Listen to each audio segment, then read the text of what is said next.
Hello there, Click Without Hair Gel from the future here. This video is recorded in a few different segments that were recorded over a couple of days. I ended up being locked out of my channel for a week because of this recent strike. Please consider following me on Twitch and Twitter. You can find them down below in the top of the description. That's where you'll find me when stuff like this happens. With that said, enjoy the video. Mwah.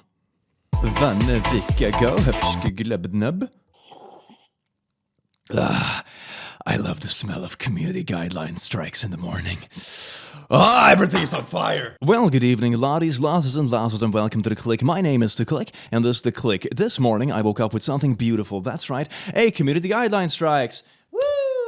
For endangerment and dangerous acts, yay! Which is obvious absolute BS, and in the making of this video, I'm currently appealing it, apart from the fact that my appeal got declined within 2 minutes. That's right, YouTube is incredibly efficient. They apparently reviewed a 17-minute-long video in 2 minutes. Congratulations for that incredibly efficient system. Astounding. Up until this point, I have always had the kind of attitude that, hey, I'm gonna be classy about this. Whenever YouTube is being complicated, I'm just gonna go with the appropriate appeal routes. I'm just gonna be kind of silent about it. I'm not gonna make a scene or anything. But at this point, I am so goddamn sick of it! So I just decided to make a video stating all the stuff YouTube has pulled. And in the end of this video, we're gonna round it off with a nice little suggestions piece so it can be a bit positive, right? Positive improvement, because this platform is so positive! I do hope you enjoy this video and stay amazing at home there. Stay safe and all that stuff, because apparently otherwise I will get striked for endangering my audience. Intro. Dun dun dun. So at this point, on YouTube, I have been through it all. I have been through a channel deletion, I have gotten copyright strikes, I have gotten video strikes, I have been locked out of my channel, I have had faulty copyright claims, I have had videos shadow banned. Every single thing you can imagine under the sun, and almost all of these things are always appealed. As soon as you fight a bit for it, YouTube is like, my god, it was actually not the correct decision. Who would have thunk it? Maybe next time it will be. So just to make sure that we're on the same page before we get into this absolute swamp of a video, I just want to go through briefly how the YouTube strike system works. On YouTube, you have guidelines. These vary from advertiser-friendly guidelines to age restriction guidelines, all the way up until community guideline strikes. And for example, if you break one of the guidelines bad enough, your video gets taken down and your channel gets a strike. So the first time this happens, you only receive a warning, which doesn't really do anything to your channel apart from taking the video down. The downside is this warning never comes back. So if you have used this at some point in your career, if you had a warning 10 years ago for a video, it's still kind of there. Beautiful, and it never goes away from your dashboard. So you're constantly reminded of that horrible, horrible crime you committed when you made a pee-pee joke in a video a year ago. So anyway, after you have received this warning, there are a 3-strike system. And if you get these 3 strikes in a sufficiently short period of time, basically 1 strike times out after 3 months. So if you get 3 strikes where none of them have timed out within this time period, your channel is goodbye-bye. When you get the first strike, you also cannot upload for 1 week. When you get the second one, you can't upload for 2 weeks. So let's see if I manage to appeal this strike. Otherwise, I'll see you in a week, baby. Hell yeah. So fun. And if you think it's faulty, you can appeal to the YouTube system. It's about a 50-50 if it ends up with a bot or with an actual human that reviews this video. So what about my story? How do people want to hear about my fascinating... Oh, let me tell you, young one. I'm gonna paint the picture. It is Christmas 2020. I have just decided that, hey, I want to be a full-time creator. I have handed in my papers to work. The future is bright. I'm really excited about my new job. I'm gonna spend the entire Christmas vacation just making videos, launching my career as a full-time online creator. I wake up the day before Christmas and my channel is deleted. Woo! I'm not gonna lie though, that was one of the most traumatizing work-life experiences I have ever had in my entire life. It was horrendous. I also want to have a disclaimer that I'm not even over-dramatizing it. At that time, I went from having 2 solid jobs to 0 overnight because some reviewers somewhere at YouTube thought, oh my god, he doesn't deserve to have a channel. Let's just yeet that thing. And my career was pretty much killed in the cradle before it really took off. I remember the first few days I didn't even want to leave the house before it was resolved, because YouTube makes you feel so ashamed of this. You're sitting there thinking you have committed this atrocious crime, but you have also lost your job, and you're sitting there with all this emotion and like, what does the future hold? It is so horrible, and the only thing you ever get is an automated email from YouTube saying, "Humpty-Dumpty, your channel is deleted, shouldn't have made that pee joke." You know that 10-year-old channel you've been working on, where all your music projects and passion and everything is on? Yeah, we just, casually deleted that. No worries, bye-bye. You want to know what actually got my channel deleted? You want to know what took 3 weeks to appeal? You want to know why I sat without a job for 3 weeks and took me yet another month to build up my channel after it came back? You want to know what horrible crime I committed to anger the YouTube gods in such a wrathful manner? Ooh, I'm not sure if I should be able to show it, right? Because the video got appealed and I actually got it back. This should be fine. Brace yourselves, because this is some of the most edgy, heinous stuff that you've ever seen in your life. Yeah, this is what got my channel taken down. Ooh, it's a funnily shaped earpod. Ooh, that is hardcore adult activities right there. Oh my god, that is... Think of the children. Oh god. So basically how this happened is that this image was featured in the video, and the video had gotten age-gated upon a second review because this was deemed as edgy. So I figured, okay, I'll just blur this little shape and send it in for a second appeal. And I said, hey, I blurred this out so it shouldn't be like bad anymore. Is this good enough now to not have it age-gated? And hippity-hoppity, now we removed your channel instead because you dared appeal an age restriction. What?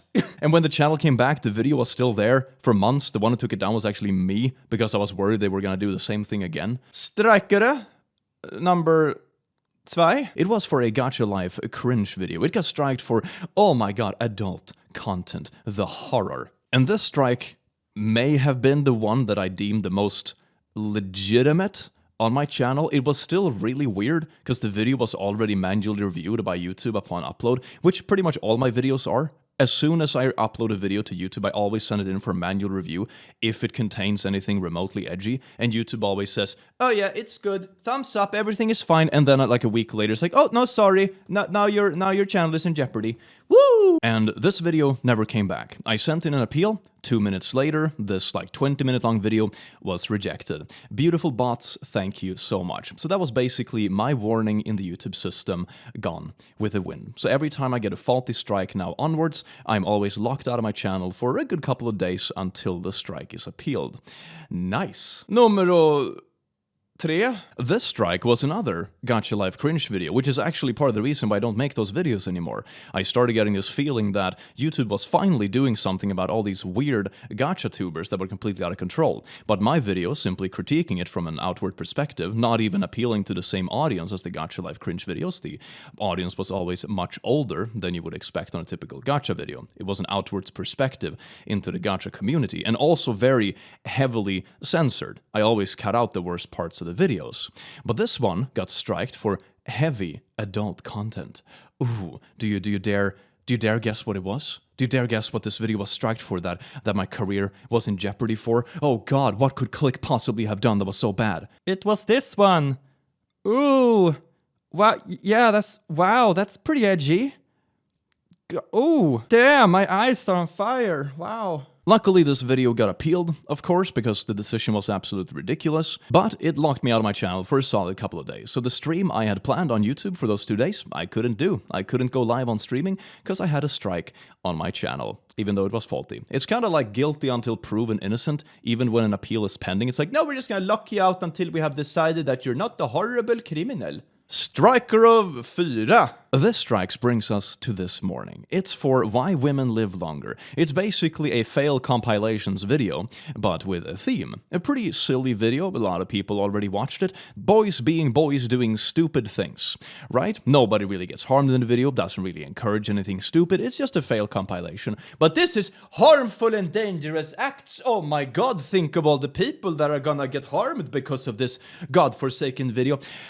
YouTube, where do you think the videos I used in this video come from?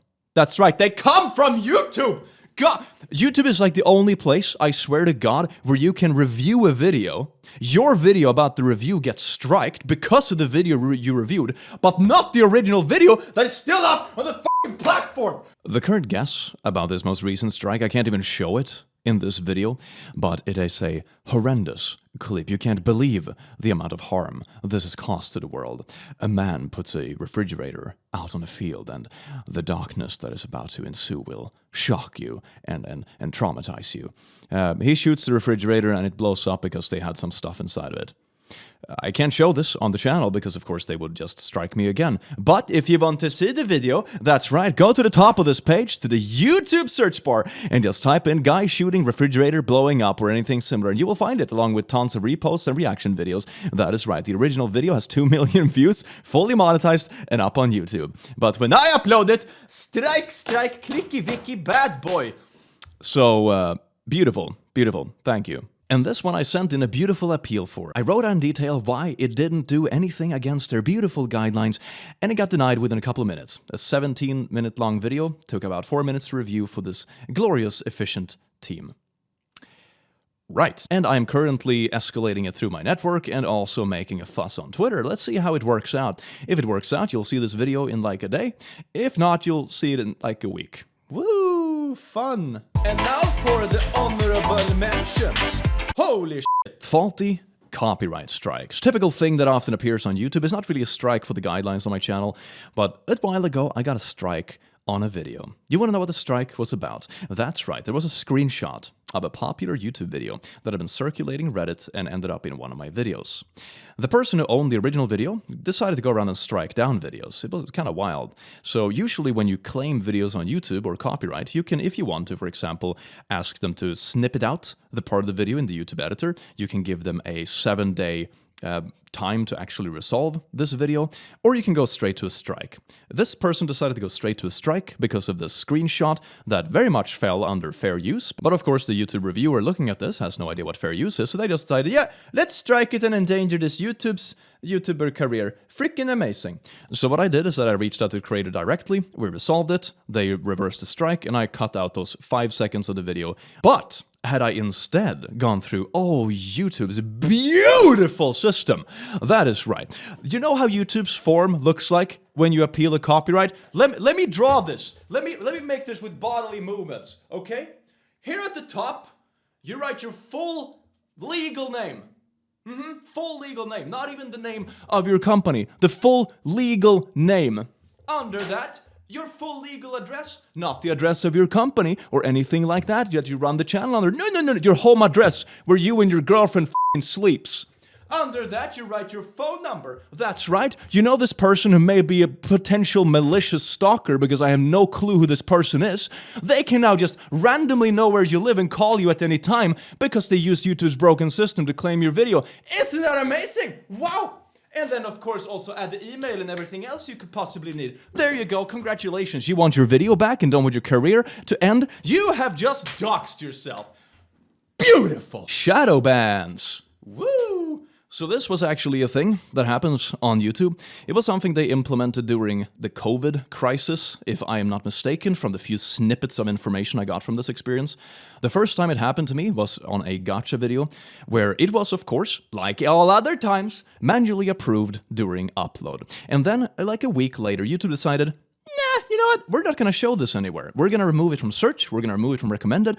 The only place you can find it is in a playlist on my channel. So apparently, what this system does is that it's a bot that goes through videos. If something is remotely edgy, according to the bot, which means totally random, they can flag the video, and it removes it, not from YouTube. It's not a strike. It just removes it from all recommended search pages and everything, and basically makes the video more or less unlisted until the reviewer gets around to it. And that can take, maybe a couple of months. You spend a lot of time on this video, and then it's expensive with resources and editors and that kind of stuff. Too bad! No one saw it. Even though you reviewed it on upload, no one saw it. Isn't that just beautiful? Thank you, YouTube. Oh my god. And as you can see on this graph, it completely botched this video. It kind of picked up over time afterwards, but oh god. This happened again on a furry IRL video about 1 day after upload. The video was doing incredibly well. Sometimes on YouTube you just hit these videos to just soar the algorithm. It just works. It's a beautiful thing. The serotonin is a horrible drug. Holy shit. And no, shadow banned. It went from doing like 5,000 views an hour to doing like 5 views an hour. Even if you typed in the video in the search bar on YouTube, you could not find it. It was impossible to find unless you had a direct link to it or went to my channel specific playlist. It was nuts. I reached out to YouTube support about this and said, hey, this flatline is kind of weird. It doesn't even show up when you search for it, because YouTube support, they're usually not very helpful when it comes to strikes and that kind of stuff. It's not their field. They're usually there for technical support and like, oh, how does things on YouTube work kind of support. So I figured maybe this is a technical issue. I reached out to them and said, hey, this flatline is weird. The views probably shouldn't be 0, for a new video. It usually isn't like that. And they said, oh no, but if you look at the bottom of the graph here, it should be 0. Did you just explain to me that in the beginning of a video, when it has been out for 0 minutes, it has 0 views? Are you Are you serious? Look at the flat line! I told you, the flat line, not the... Oh my god! You don't have to explain to me how a graph works. Sorry there, camera. Didn't mean to take this out on you. Holy shite, in about a week, this was resolved for this video and it proceeded as usual, losing out on about a crap ton of revenue, combined with this other video that was also a top-performing video that also lost out on like 2 months of revenue, totaling for something like, 3 months of lost revenue on top-performing videos, which is kind of a big deal when you run a channel like this. It's for no apparent reason. The video never got warned, never was striked, they were manually reviewed to begin with. Yeah, but we're understaffed. YouTube literally made a post during this time where they said, we're going to implement more aggressive bots so you may receive false video takedowns because we're understaffed and the bots are just going to go haywire. Ooh. COVID is a thing, but the creators. We even had problems with this on Salty's channel, my good friend. He was trying to make a thumbnail with the couch. I don't even want to show it because I don't know if the bots will go bananas on this video. It was like a couch shaped like this, so it could be like, if you look at it fast, it might look like a pair of cheeks, but it's obvious it's a couch. It's just kind of that funny thing, when you've been in quarantine for 6 months and everything looks like something else, and that kind of funny joke. That got auto-tagged by the bots for nudity, and he couldn't have a thumbnail on his video. Congratulations, really solving the big issues. One of my fluffy videos got age-gated. Then you might say, well, the fluffy videos are kind of edgy, even though I carefully go through the content and cut out the worst stuff. Like, yeah, they were kind of edgy, the bit of an edgy history on this channel. Do you know what the age-gate was about? It wasn't about violent content, it wasn't about shocking content, nothing like that. It was about drug-positive content. What? Okay, so the only thing I could find in this video, and I managed to appeal it after I cut it out, was a fluffy pony shaped as a leaf that is tied to a certain substance that caught fire and was yelling. The words drugs nor the substance was ever mentioned in the video, the usage of it neither. But the video got completely smacked for positively promoting, oh my god, think of the children. But luckily, this got appeal. It only wasted my day. Then we have beautiful things, for example, bots randomly switching on and off monetization on videos. For example, this Insane Parents video I had a bunch of months ago was monetized for roughly a week. Then all of a sudden the bot decided, no, this shouldn't have ads, and switched it off. I messed around a bit with the thumbnail, and somehow it magically turned on again and ads were showing. What? How does that even work? Which is part of the reason why I always send in my videos for manual review on YouTube, because if a video is manually approved, that means the bot can't switch it back and forth like this between monetization and not. Then I received a copyright claim recently, which was also very fun, for, you guessed it, the FNAF rap. And then you say, what could you possibly have been copyright claimed for on your FNAF rap?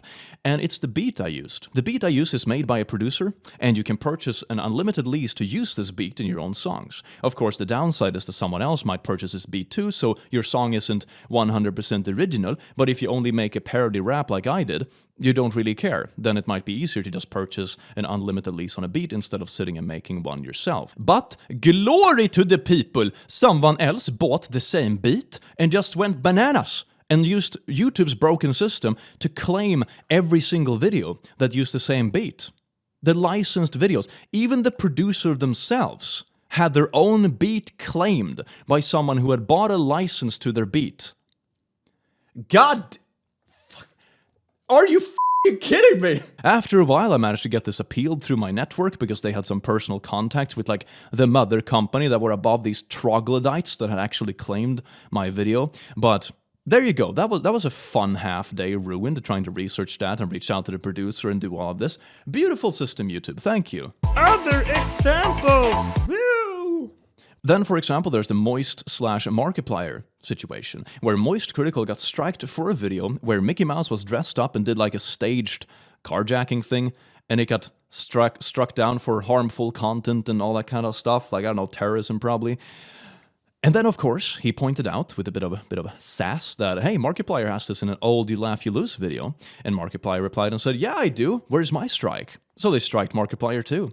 I think 6 minutes after Markiplier uploaded his video exposing YouTube's crappy behavior, they went back on both the strikes and said, oh, this is not the hill we want to die on. And I believe Moist Critical even framed that tweet and have it up until this day. Absolutely glorious. But if you don't have like 10 million subscribers and tons of followers on Twitter, the strike probably will not go away. Not a peek against big creators, we're all in this together. It's just that YouTube are more willing to save face when the more people that are outraged. Twitter has basically become like, if you scream loud enough, maybe they will fix your issues. Otherwise, you know, the regular appeal is just a blockade by bots. The next example comes from my good friend, One Topic at a Time. And then you say, what could One Topic at a Time possibly get struck for? I mean, I understand you, Click. You make edgy content sometimes that can be borderline weird. But One Topic at a Time, he makes super wholesome videos. He makes like wholesome memes and LGBT positive haha funny stuff. Like what could he possibly get struck for? Oh, this one is a goodie. One Topic had a video up some time ago that was talking about anti-vaxxers. So what happened is that One Topic made a video about r/vax happened. YouTube took this video down under the premise of medical misinformation, probably during the COVID hype, afraid that this would spread some kind of misinformation, but not really enough to go on to issue a full strike. They only took the video down. Months later, they issued a strike for this video while it was not even on the platform anymore. So like 2 or 3 months after this video was already off the platform, they issued a strike on One Topic's channel. Do you want to know the funniest part? This doesn't even end here. Randomly, just a week or so ago, this strike was lifted and the video is up on YouTube again. No email, no explanation, nothing. The video just randomly came back. So based on what I know about YouTube, my theory about what happened is that even though the video was taken down on its public channel, it's still stored somewhere in the background of YouTube, and it was still stuck in a review queue somewhere, and a few months down the line, the reviewer finally got around to it and said, oh my god, this video is super edgy. It showed the image of Harry Potter with his flabby arm without bones. That is medical misinformation that is super harmful. Oh my god, magic.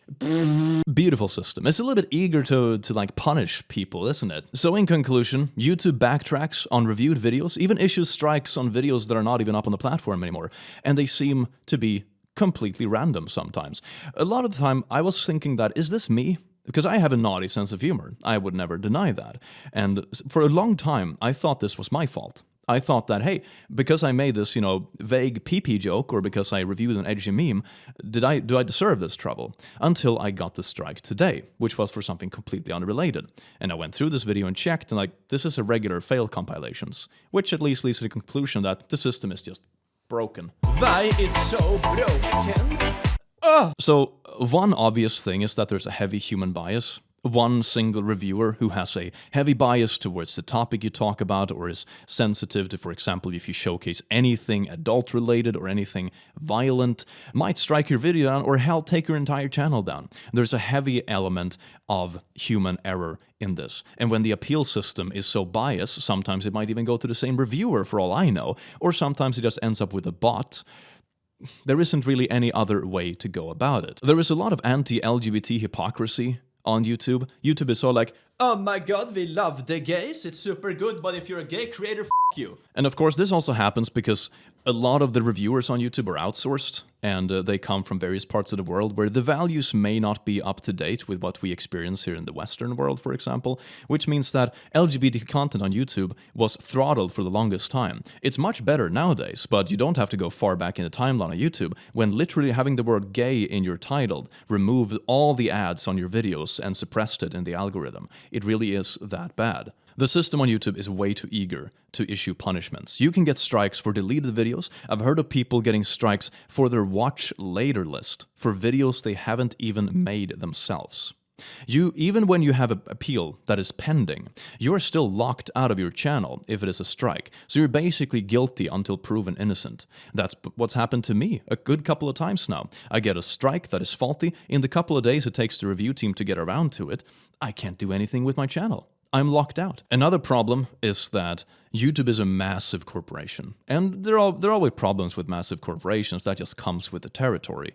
But the thing here is that on YouTube, there is no dedicated person that actually cares about you or your channel. Your channel is basically left to the wind of random bots, weird algorithms, and the occasional reviewer who you have no clue who they are, and their personal bias may strike your entire channel down at random. And this is what happens a lot of the time in different fields of work when you don't have a specific dedicated person to care for something. It's just kind of left to the wind, and that is basically every single YouTube channel. Solutions!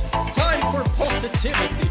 Oh my god! I'm so positive. One suggestion that I actually borrowed from some ordinary gamers, he also made a video about YouTube strike system recently, check it out below, very good video, is that a peer review system would solve a lot of things. For example, if YouTube wants to strike down a video, especially a video from a verified channel, for example, you need to have 4 to 5 reviewers that all kind of agree to have the video strike down. You can have volunteers that YouTube trust with this kind of stuff, and if all 5 of them agree that the video is strikeable and it's edgy, then it gets taken down. If only one of these 5 reviewers think the video is bad, maybe it's more to do with that one reviewer's bias, so you can kind of ignore it.